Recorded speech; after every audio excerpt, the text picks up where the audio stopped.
Saudara-saudari, keluarga-keluarga yang dikasihi Tuhan. Selamat berjumpa lagi dalam channel Inspirasi Sabda bagi Keluarga. Tema Inspirasi Sabda hari ini adalah bencilah dosanya, tetapi janganlah benci pelaku dosanya. Mari kita dengarkan sabda Tuhan dari Injil Lukas bab 19 ayat 1-10. Yesus masuk ke kota Yeriko dan berjalan terus melintasi kota itu. Di situ ada seorang bernama Sakeus, kepala pemungut cukai, dan ia seorang yang kaya. Ia berusaha untuk melihat orang apakah Yesus itu, tetapi ia tidak berhasil karena orang banyak sebab badannya pendek.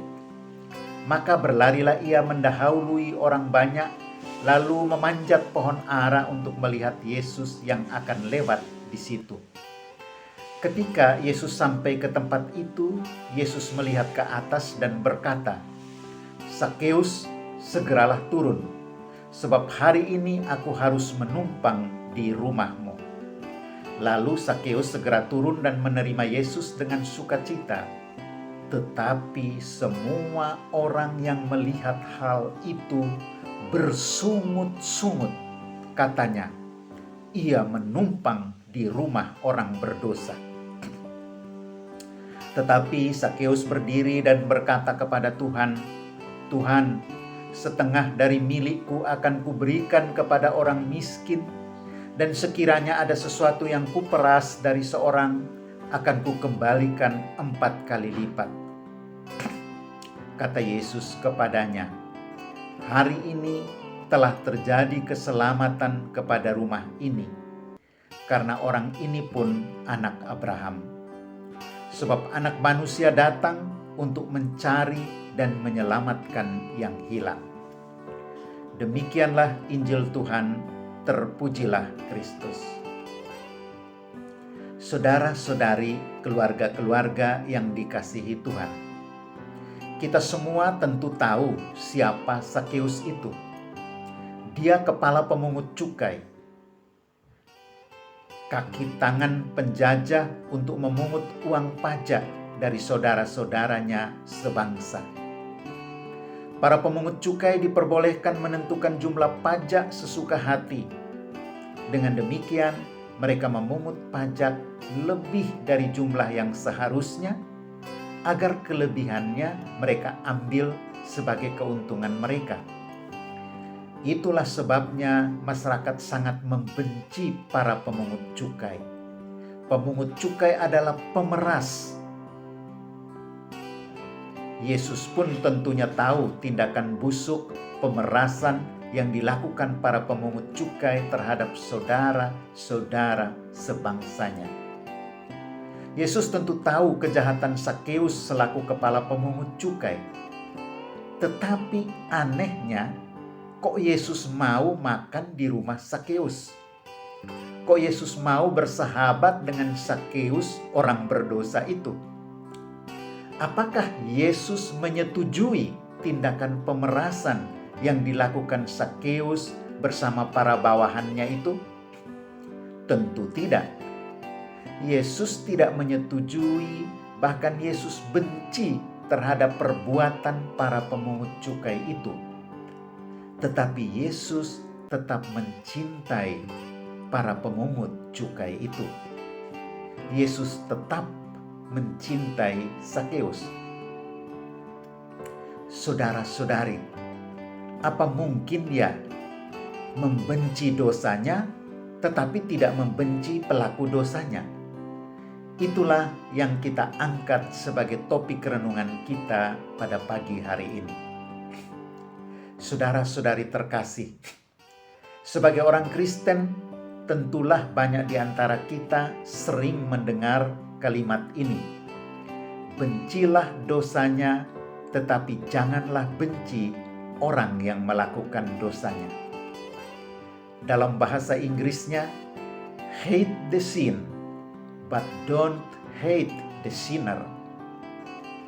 Kita sebagai orang Kristen dikatakan harus memegang dan menerapkan pernyataan tersebut dalam hidup kita, karena itulah yang dilakukan oleh Juru Selamat kita. Saya sendiri pernah bingung ketika merenungkan hal ini. Diam-diam saya berkata dalam hati, tidaklah masuk akal. Bagaimana mungkin kita dapat membenci perbuatan buruk yang seseorang lakukan, tetapi tidak membenci orang yang melakukan hal buruk tersebut? Andaikan ada seseorang yang baru saja membunuh sahabat kita, lalu kita harus membenci pembunuhan, tetapi tidak membenci orang yang melakukan pembunuhan tersebut. Malahan kita harus tetap mengasihi orang yang telah membunuh sahabat kita sendiri. Rasa-rasanya sulit. Bagaimana mungkin? Atau misalnya, ada seseorang yang baru saja menipu kita di dalam bisnis. Lalu kita harus membenci penipuan, tetapi tidak membenci orang yang melakukan penipuan tersebut. Malahan kita harus tetap mengasihi orang yang telah menipu kita tersebut. Bagaimana caranya? Sejujurnya saya bingung, tetapi diam-diam saya sembunyikan kebingungan saya itu dalam hati saya. Sampai pada suatu saat saya membaca bacaan rohani yang ditulis oleh C.S. Lewis. Ungkapan C.S. Lewis itu membantu saya dalam menjawab kebingungan saya ini. C.S. Lewis mengatakan, ada satu orang di dunia ini yang kamu sangat benci dosa-dosanya, tetapi entah mengapa kamu tidak dapat membenci pelaku dosanya. Orang tersebut adalah dirimu sendiri. Saudara-saudari, saya sadar bahwa benar sekali yang C.S. Lewis katakan ini. Saya benci setiap kali saya jatuh ke dalam kesombongan, iri hati, dendam, hawa nafsu, atau dosa-dosa lainnya.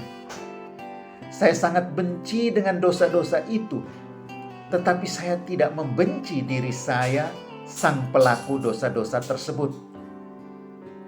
Justru karena saya begitu mengasihi diri saya ingin menjadi seorang pribadi yang terbebas dari dosa. Semakin saya mencintai diri saya sendiri, semakin saya membenci dosa saya. Semakin saya ingin menjadi pribadi yang benar di dalam Tuhan, semakin saya ingin lepas dari dosa-dosa saya. Dalam Injil Matius bab 22 ayat 39, Tuhan Yesus mengatakan, dan hukum yang kedua yang sama dengan itu ialah kasihilah sesamamu manusia seperti dirimu sendiri. Inilah basis kita dalam mengasihi sesama kita. Kita harus mengasihi sesama kita seperti kita mengasihi diri kita sendiri. Seperti kita yang benci dengan dosa-dosa kita, tetapi tidak benci akan diri kita sendiri yang telah melakukan dosa-dosa itu. Maka kita juga harus membenci dosa-dosa orang lain tanpa membenci orang-orang yang melakukan dosa-dosa itu. Kita harus belajar memaafkan orang lain seperti kita memaafkan diri kita sendiri. Saudara-saudari, keluarga-keluarga yang dikasihi Tuhan, apa pesan inspirasi sabda bagi kita hari ini? Jadikanlah keluarga kita tempat belajar untuk membenci dosa, tetapi tidak membenci pelaku dosanya. Mungkin kita tidak suka, bahkan benci terhadap dosa, kesalahan, dan kelalaian yang dilakukan oleh ayah, ibu, atau anak-anak kita dalam keluarga.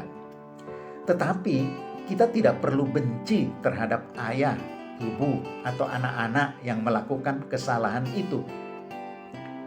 Kalau sikap seperti ini sudah dilatih dalam keluarga, maka selanjutnya anak-anak kita akan mampu menerapkannya dalam kehidupannya bersama orang lain.